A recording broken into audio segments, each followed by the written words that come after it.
Hare Krishna. Good morning, dear devotees. Shri Jagannath. This is Madhavananda Das. And today we're on our 60th session of a series we're calling Kurukshetra. And it's our 13th session on the Bhramara-gita. And I just want to check and see if our sound is okay. If you're watching this, please let me know if you can hear me. I'd be grateful.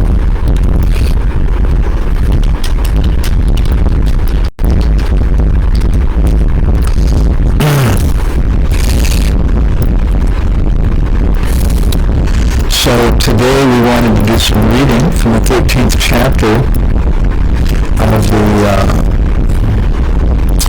book Mathura Meets Vrindavan by our great spiritual master Srimad Govinda. And the title of the chapter is Crushing Uddhava's Pride. I'm still just waiting to see if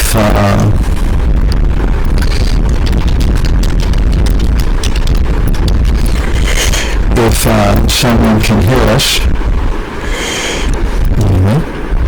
We'll go ahead and continue.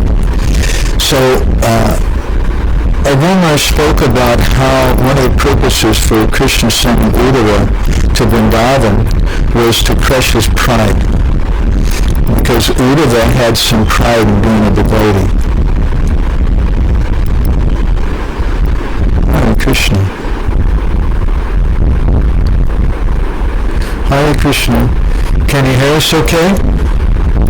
Hare Krishna. Hare Krishna. Hear us? Okay. Wow, I don't know what's going on with the sound. Okay, let me switch microphones.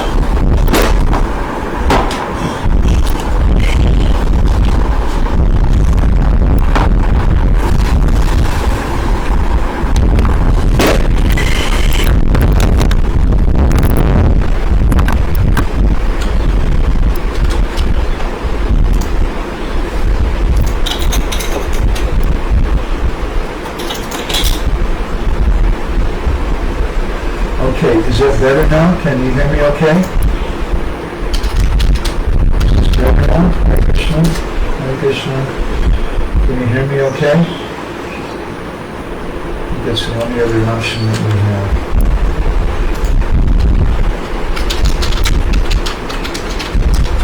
Hare Krishna. Hare Krishna. Please someone let me know if you can hear me or not.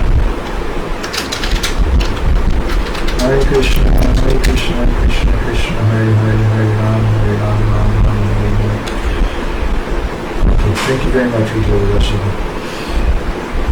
Goran Praganya Gana Gota Golo Aruharam, Goran Guruditana Gokira Kota Vriksham. Goran Gata Singha Gora, Govinda Shikha Goran Satatam. So today's been a little bit of a difficult morning. I don't know why there's some problem with the sound system. We'll go ahead and try to start again. So reading from the book Mathura Meets Vrindavan by the very spiritual master Srimad Govinda. This is our 60th session. We're calling meeting Kurukshetra.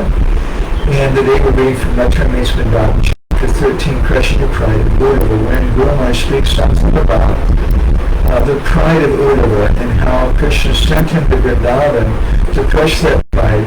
Uddhava was a great devotee, but Krishna wanted to crush that pride that he had as the devotee. Krishna because it's Dhamma Dharma Vimanascha, because Dhamma, it's a great fault in a devotee. So Bhramara says that Arjuna is a dear devotee of Krishna. Krishna has said this again and again in Bhramara-gita. Speaking to Arjuna, Krishna said, Bhakta me, Priyosi me, Sakasi me. You're my dear friend. So I'm giving you this most confidential instruction. On the battlefield of Kurukshetra, Krishna became Arjuna's charioteer. Then the Pandavas achieved victory, and Krishna made Yudhishthira Maharaj Raja Adiraj, the emperor of the whole world. After the Kurukshetra battle was over, the Pandavas were very happy and joyful, especially Arjuna was very blissful. Arjuna heard Bhramara-gita directly from the lips of Krishna. Once, Krishna and Arjuna were moving together in a chariot. Krishna was driving, and they were going through some gardens on the bank of the Jamuna, having some nice talks together. Arjuna had developed some pride in himself. He was thinking, I'm a great Jnani. Krishna personally imparted this Gita Gyan to me. I heard it directly from Krishna's lips.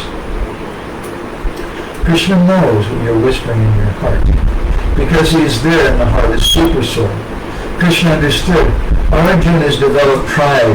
He's thinking himself a great Jnani because he received Gyan directly from my lips. So Nija Jana Smaya Kamsana Kai. Krishna's nature is. If his own man, dear devotee, develops some pride, he must crush it. That is his mercy. As they were going along the bank of the Jamuna, they saw a jambuka, a jackal, moving around a dead body of a human being, just smelling it, but not eating. Saying this, Arjuna laughed and said, that jambuka is bereft of knowledge. He is a murk, a fool. He's only moving around that dead body and smelling it, not eating it. If two big dogs come, he'll run away out of fear. He's such a murk, bereft of knowledge. Arjuna said this because of pride. He was thinking himself a Jnani and the jackal a murk. Krishna had stopped the chariot and called the jambuka. Jambuka, please come here. The jambuka came with folded hands, offered obeisance, and sat down.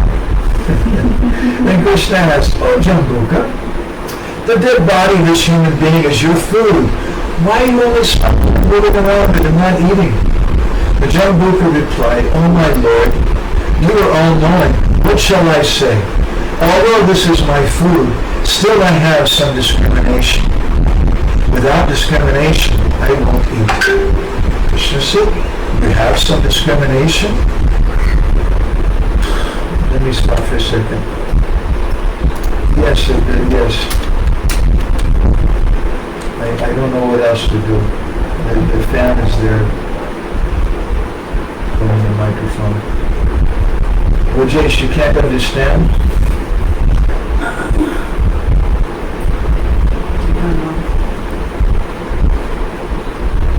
Yeah, turn the fan off. I will try to survive. Turn it down some. Okay, so we'll continue trying. Krishna's really testing us today. Krishna said to the jambuka, you have some discrimination? The jambuka, the jackal, said, yes. Krishna said, what is your discrimination? The jambuka said, my Lord, if you're asking, I'll tell you. By smelling his legs of this dead body, I can understand if during his lifetime this human being ever went to Jagannath Puri Dham, Vrindavan Dham, or Mayapur, Navadvip Dham by walking. By smelling his hands, I can understand if this person has ever offered puja, worship to Bhagavan or not. By smelling his eyes, I can understand whether or not this person has ever seen a sadhu or deity in a temple. By smelling his head, I can understand if this person has ever bowed down to a sadhu Vaishnava or deity or not. By smelling his ears, I can understand whether or not he's ever heard Krishna Katha during his lifetime. By smelling, I can understand all these things. If he's not done any of these things, then I won't eat such impure food. I won't eat. The jambuka said, if one or more of his limbs, a hand, a leg, or ear, has performed some devotional act, then I'll eat only that portion. Oh Lord, we are pashu, beasts, animals. We have no knowledge. We have no right to do any dharma, shubha karma, or anything because we're animals. Our consciousness is very degraded, covered consciousness, shrunken consciousness. We have no opportunity to perform any dharma. Only by eating can some piety be there. Bhagavan Krishna said, "O Jambuka, all glories to you. You are my bhakta." When he heard the words of the jackal, Arjuna became amazed. He said, "Oh, this Jambuka has such knowledge? I was thinking myself to be a great Jnani and a great bhakta, but this Jambuka is greater than I am. Such Jnana, such bhakti he has." In this way, Krishna crushed the pride of Arjuna, because Arjuna is his dear devotee. Nija jana smaya dvangsana. So this pride is a great obstacle in devotion. I hope our sound is better now and the devotees can hear. Okay, we're trying. It reminds me of the story that we heard from the life of Ramanujacharya. There was one Digvijay Pandit, very big Pandit, very, very learned person. And although he was very, very learned, he was also very, very proud, because that's the nature. One sadhu once described in Vrindavan to us that if you have knowledge but you don't have realization, then it will only become pride. So we have to be very, very careful. So this big scholar, the big Digvijay scholar, Pandit, had been undefeated by anybody. And he came to this village and he was loudly declaring his glories and things and how learned he was, and everybody was very impressed. And at that time, a 4-year-old child came before him. And the child picked up a handful of sand and turned to that Pandit and said, "My dear learned Pandit, you are so learned. Can you tell me, please, how many grains of sand do I have in my hand?" And that big Pandit became stunned. And he stopped and he said, "Oh, I can't tell you this." And in this way, his pride was crushed by a 4-year-old child. So a session or two ago, we were reading from the 47th chapter of the 10th canto, text number 9 to 10, and these same verses are being referred to by our revered spiritual master, Sri Srimad Govinda Maharaj, in his book, Mathura Meets Vrindavan. Krishna said, Shukadeva Goswami, speaking about Uddhava's meeting with the gopis, says, "Iti gopyo hi govinde gatavakaya manasaha Krishna duti samayate Uddhava tyakta lokikaha gayanta priyakarmani rudantascha gatahriya tasya samsmita yani kaishorya bhaya yo." Thus speaking, the gopis, whose words, bodies and minds were fully dedicated to Lord Govinda, put aside all their regular work now that Krishna's messenger, Sri Uddhava, had arrived among them.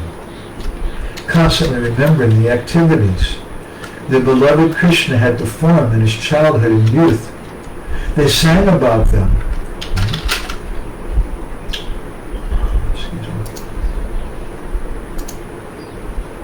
They sang about them and cried without shame. So Bhramara's comments on this. He says, the gopis were all speaking and remembering Krishna's Kaishor Balya Yog, his youthful pastimes, and crying. Uddhava saw this and thought, what love they have for Krishna. I have no such love. I'm bereft of this love. I was thinking, I'm great. I am very dear to Krishna. I am a great Jnani. But what love they have. At the same time, he also said, Krishna has sent me here to Braj Bhumi. Why has he shown such mercy to me? My life is successful now, seeing the gopis here. In a similar way, sometimes persons, they become proud.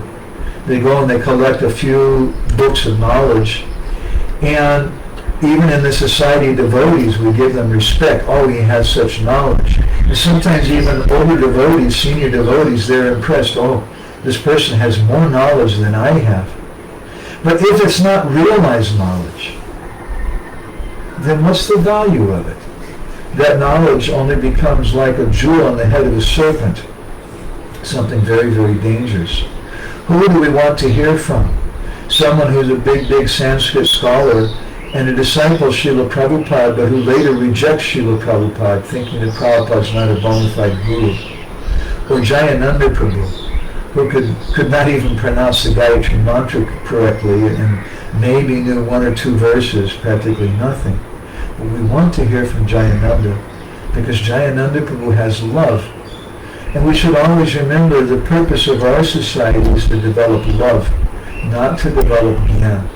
So we necessarily should always give more respect for a devotee who shows that love, that dedication to Guru and Krishna, than to someone who just has some information collection. So going back to Mathura Meets Vrindavan, the subtitle is Dust of the Gopis. The Bhagavatam 10:47-63 states that at that time in his heart, Uddhava started saying, Vande Mandavajastrinam Pararenum Abhikshnasa Yasam Harikato Gitam Punati Bhuvanatrayam. I repeatedly offer my respects to the dust from the feet of the women of Nanda Maharaja's cowherd village. When these gopis loudly chant the glories of Sri Krishna, the vibration purifies the three worlds.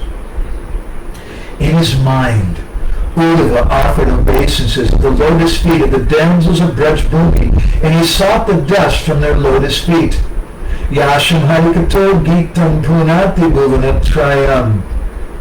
Quote, the Harikatha that is coming out from the lips of the gopis will purify the whole world. I want to get some dust from their feet and put it as an ornament on my head. Unless I do so, my life is useless. My life is dry because I only have dry knowledge with no mellow. If I can get some dust from their lotus feet, then my life will be successful. Subtitle, No Language. Then, Uddhava met Radharani.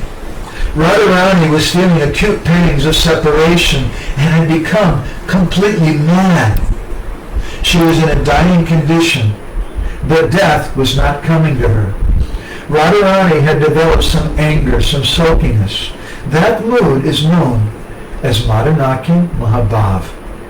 And Radharani is Madhanakya Mahabhava Moyi, the personification of Madhanakya Mahabhav. On the pretext of speaking to a bumblebee, in her anger, Radharani was speaking harsh words of love to Krishna. That is known as Bhramara-gita, the song of the bumblebee. After some time, Radharani became a bit pacified. Uddhava was just standing there hearing everything. Saying that Radharani's anger and sulkiness was a little bit pacified, Uddhava tried to come closer to her. Hearing and seeing the love that Radharani had for Krishna, Uddhava said, oh, he was amazed, oh, such love, she's always crying for Krishna. What is my duty here? I have come to give consolation to the gopis, but in the whole world, I can't find the words that will be able to console them. What consolation can I give them? They've developed such pure love towards Krishna. Previously, I thought that if someone is crying due to losing some material asset, some wealth, or material family members, generally we may offer consolation by saying, this is material, temporary, and subject to destruction, death. Why are you crying? Don't cry. Give up crying.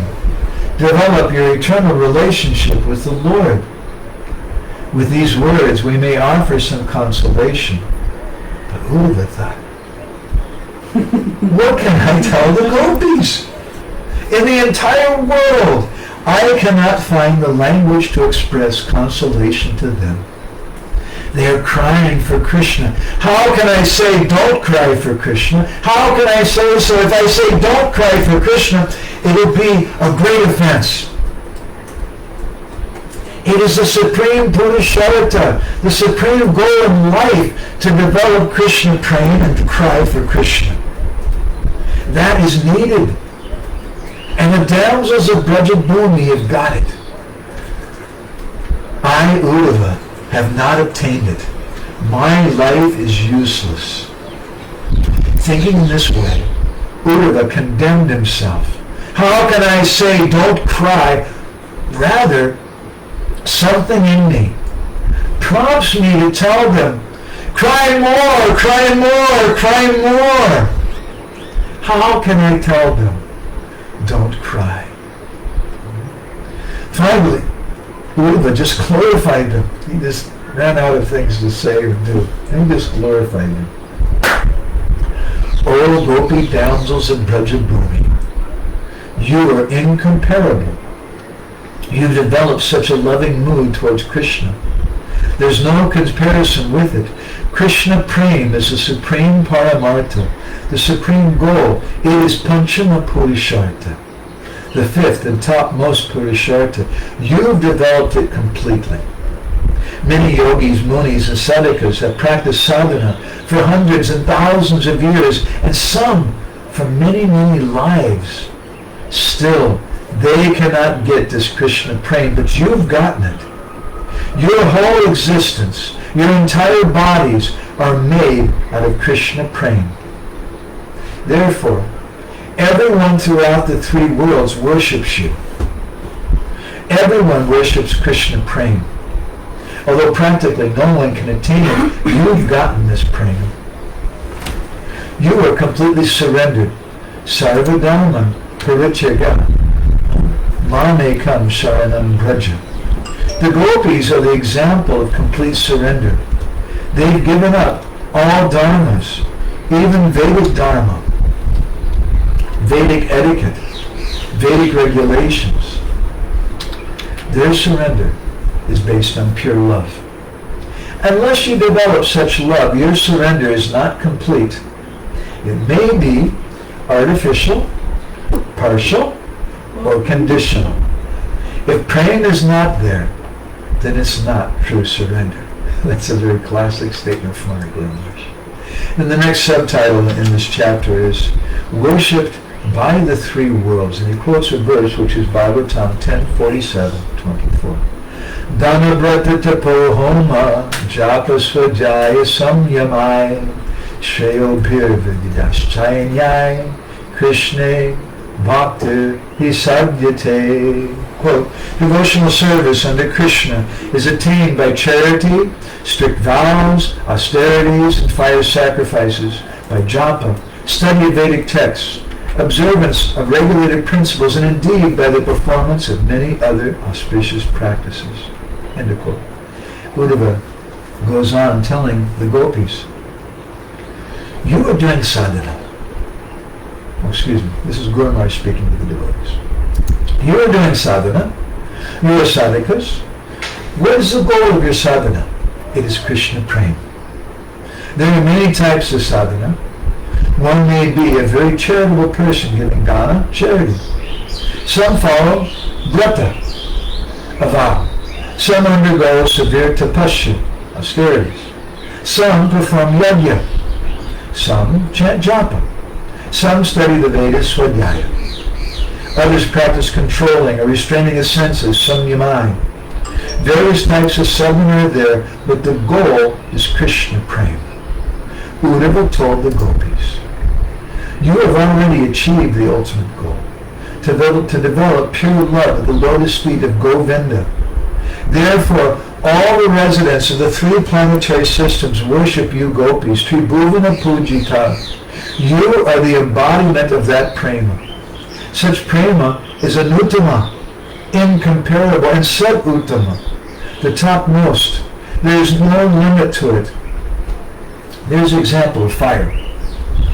Fire has burning capacity within it, but that burning capacity is not harmed by fire.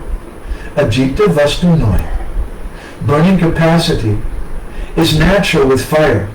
One cannot separate it from the fire, as it is one with the fire. Prema bhakti, or in Vaishnava language, Mahabhav Lakshana.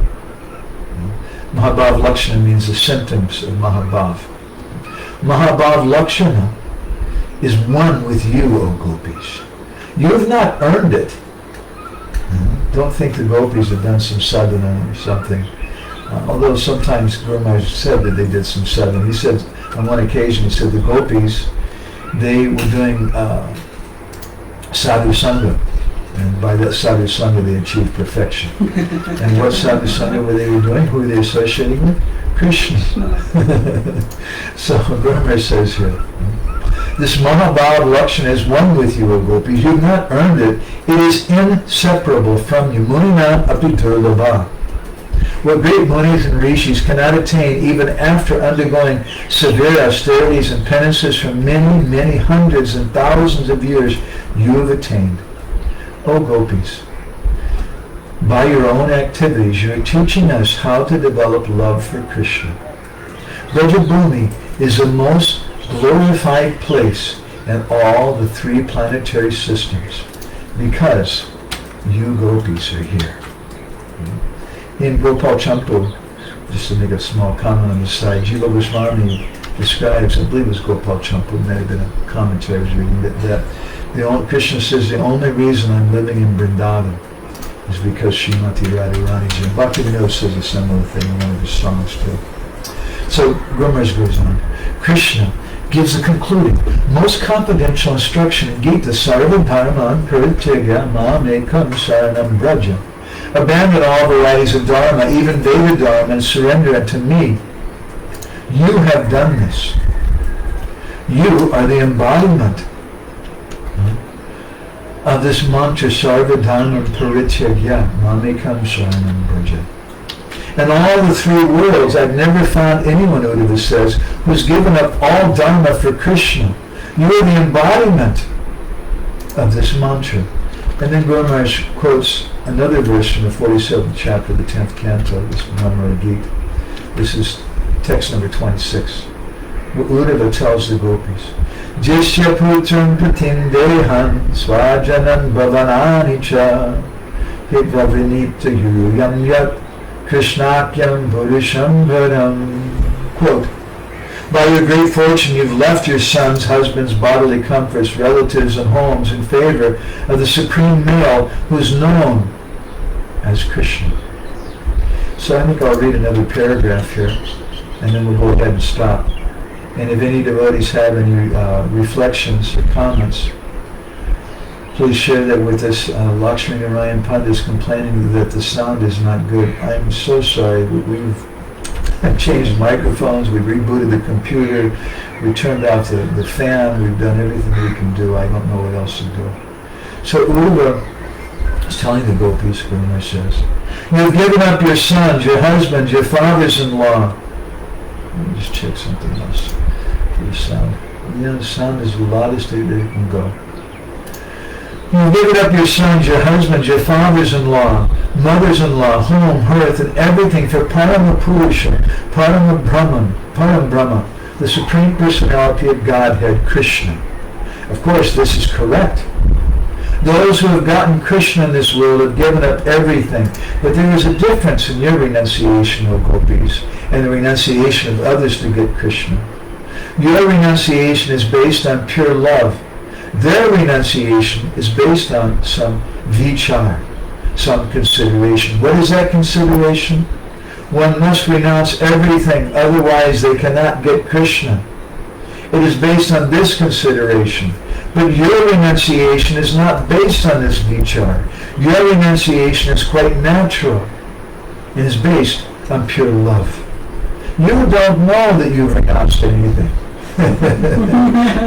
This is a very deep thing. Other sadhaks first renounce, then they get Bhagavan. But what have you done? From the very beginning, you've developed pure love for that Purushottam Krishna. Because of that love, you've automatically renounced everything. Others' renunciation is sadhana, and sadhana means an end. They do sadhana, the means, and then they get the end. But your renunciation is automatic. It is not means and end. So I want to stop there and just offer a little reflection for myself on Gour Mahesh's words here, that many times we judge advancement in an external way because we're Bahirmukjanas in the language of Thakur Bhaktivinoda. And as Bahirmukjanas or external persons, we see everything in terms of the body. And we see, oh, this is a great sadhu. Did you know he's only sleeping 1 or 2 hours a day? But there have been Mayavadis who were sleeping 1 or 2 hours a day, and even some who, I'm told, have given up sleep completely or given up eating. And on the other hand, You have great Paramahamsa Mahabhagavat Nityasiddha Vaishnavas, such as the guru of Gadadhar Pandit, Pundarik Vidyanidhi, who seemingly was attached to so much bodily comfort, had so much bodily comfort, as did Yudhishthira Maharaj. So you can't understand just externally. Our line is not a line of chag or renunciation. And in the Bhakti Rasamrita Sindhu, Sri Rupa Goswami describes that this renunciation actually makes the heart hard and is detrimental to bhakti. But at the same time, in the beginning of our spiritual life, we're instructed that Vacha Vegam, Manasa Krodha Vegam, Jiva Vegam, Udarapasta Vegam, that we should control our senses. This is the first verse of Upadeshamrita, Rupa Goswami's most important instructions. But Bhaktivinoda Thakur, in his commentary on this verse, he says that actually this verse, Vacha Vegam, Manasa Krodha Vegam, speaking about how you should control your speech, your tongue, your belly, your genitals, and if someone does this, they can make disciples all over the world. Bhaktivinoda says this verse is not speaking about bhakti. He said this verse is actually the doorway to bhakti. It's a doorway for bhakti for those of us who come from very sinful backgrounds. Because we have to practice some renunciation in the beginning. We have to give up this sense gratification. If we don't do that, it'll take us away. We can't go to Krishna. But when we develop some love, when we develop some ruchi, we develop some nishta and then ruchi, then that's not as much necessary. We see that when someone naturally develops love for Guru and for serving Guru, then they may not be super renounced, but they have all good qualities, and they're naturally developing love. And again, a wonderful example, this is Jayananda Prabhu and other disciples of Srila Prabhupada from the beginning, many of whom weren't great renunciates, but they had love for Srila Prabhupada. Yashadevi Parad Bhakti Yata Devi Tataguru Tashyati Katita Yata Parkashanti Mahatmana. For someone, Jiva Goswami comments on this verse in Bhakti Sandarbha, for someone who has the same love for Guru that they have for Krishna, they'll get everything. So this is the nature of renunciation. And we'll see, I'd like to hear from the devotees. This is the first time that we've done some reading so much. I'd like to hear from the listeners now if you have any reflections. In particular, I'm curious to hear what you think about this reading. If this is nice, if we should continue like this sometimes, or more have our other style that we were doing in our previous sessions, which was more little reading, but a lot more discussion and thought. So if anybody has any reflections, I appreciate that. And again, I apologize to Rajesh Prabhu and all the different devotees who are trying to listen. And the sound wasn't so good. We're trying to do the best that we can. So nice to see Rajesh and Ujjwala Rasiga, and who else is here today? Ujjwala Rasiga says that if there's only knowledge but no realization, then it becomes pride. That was what she walked away with today. And that knowledge is a jewel on a serpent. If there's no realization, it's dangerous. There should be love.